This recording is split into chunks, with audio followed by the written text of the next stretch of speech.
Bonjour à toutes et à tous et bienvenue sur NTD L'Actu, votre point sur l'info de ce jeudi 16 novembre. Avant de commencer, merci de cliquer pour vous abonner et de liker la vidéo. Le policier impliqué dans la mort de Naël à Nanterre a été remis en liberté sous contrôle judiciaire. Il reste mis en examen pour homicide volontaire. Le juge a estimé que le risque de concertation ne justifiait plus sa détention car les auditions et interrogatoires nécessaires avaient été réalisés. Et pour Éric Dupond-Moretti, c'est 1 an de prison avec sursis pour prise illégale d'intérêt qui a été requis lors de son procès. C'est la première fois qu'un ministre en exercice et, ironie du sort, celui même de la justice, comparaît devant la Cour de justice de la République. Et dans l'Oise, une dizaine de stèles juives ont été sauvagement dégradées dans le cimetière militaire allemand de Moulins-sous-Touvent, près de Compiègne. La maire Anne Brockviel a fait part de son indignation. Et un jeune homme de 20 ans a été retrouvé coincé dans une cheminée alors qu'il tentait de s'introduire par effraction dans une maison inoccupée à quelques kilomètres de Montpellier. Les voisins ont entendu des appels au secours vers 3 heures du matin et ont alerté les autorités. Afin de libérer l'intrus, les pompiers ont dû détruire une partie du conduit de la cheminée. Et passons à la météo avec une nouvelle tempête baptisée Frederico qui devrait toucher la France aujourd'hui. Celle-ci devrait toucher la moitié nord du pays. Une cinquantaine de départements ont été placés en vigilance jaune pour vent violent. Des rafales à plus de 100 km/h sont attendues par endroits. Et je laisse maintenant la parole à Anthony qui va nous parler d'endettement. Anthony, c'est à vous. Merci Rémi. Bonjour à tous. La dette publique française vient d'atteindre un niveau inédit depuis la Seconde Guerre mondiale en dépassant les 3 000 milliards d'euros. Oui, ça y est, le seuil est dépassé. Cette montée incessante soulève des inquiétudes. Chaque Français se trouvant potentiellement redevable de plusieurs dizaines de milliers d'euros.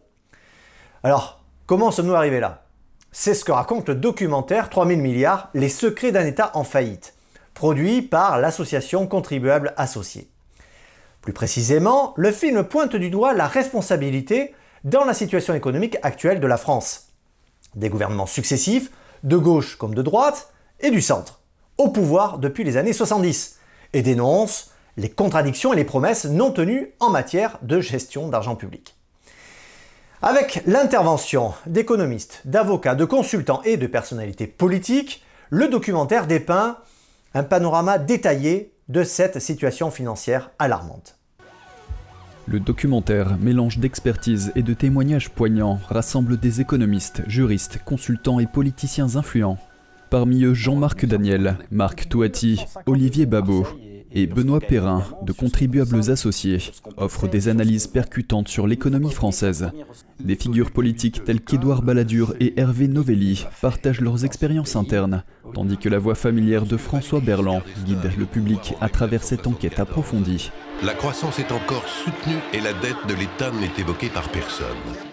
Le film commence par une chronologie du déclin économique, mettant en lumière des moments cruciaux des années 1980 et 1990.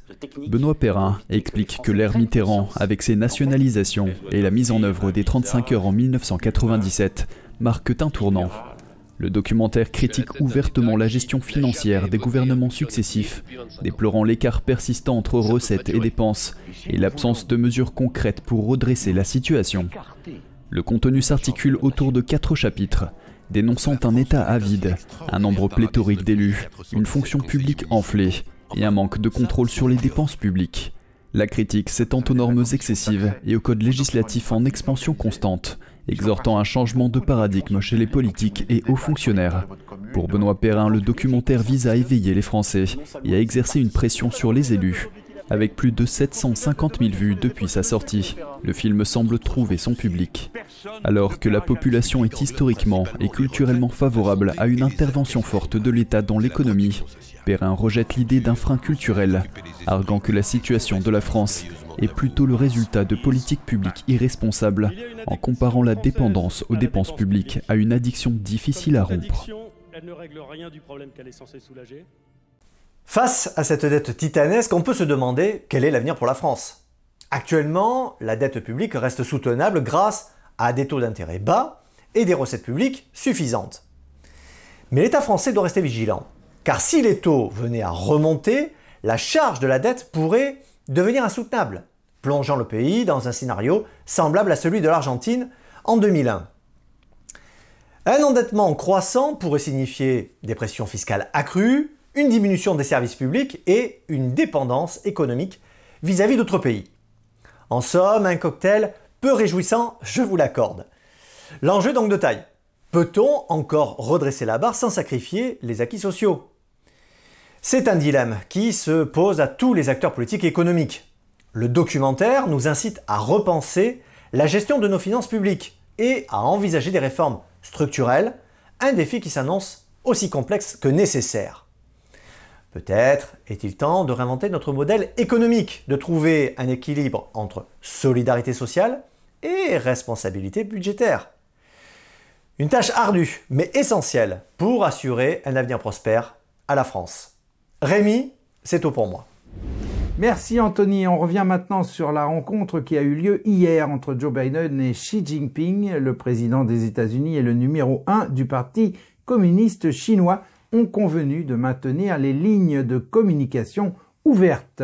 Lui et moi, nous avons convenu que chacun d'entre nous pouvait décrocher son téléphone et appeler directement et qu'il serait entendu immédiatement, a déclaré le président américain.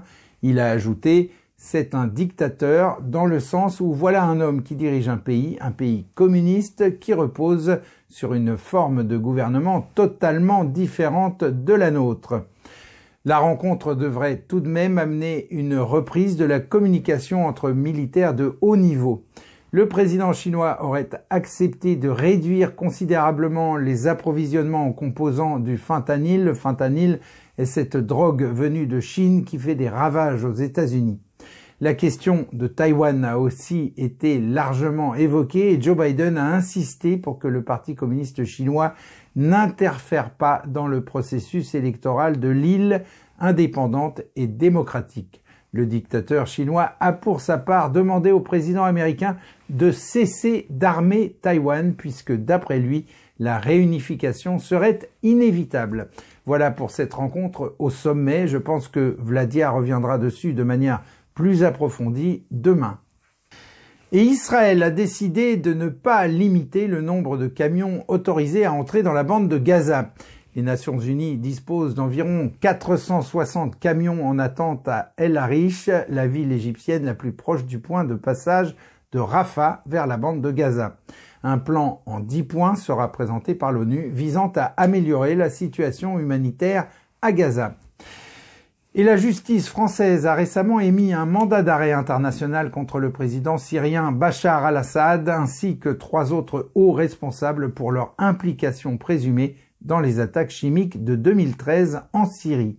Ces attaques au gaz sarin ont causé la mort de plus de 1000 personnes, selon le fondateur du Centre syrien pour les médias et la liberté d'expression. Cette décision représente une victoire pour les victimes et marque un pas de plus vers la justice et la paix en Syrie. Et je laisse maintenant la parole à Vladia qui va nous présenter les actualités sur la Chine. Vladia, c'est à vous.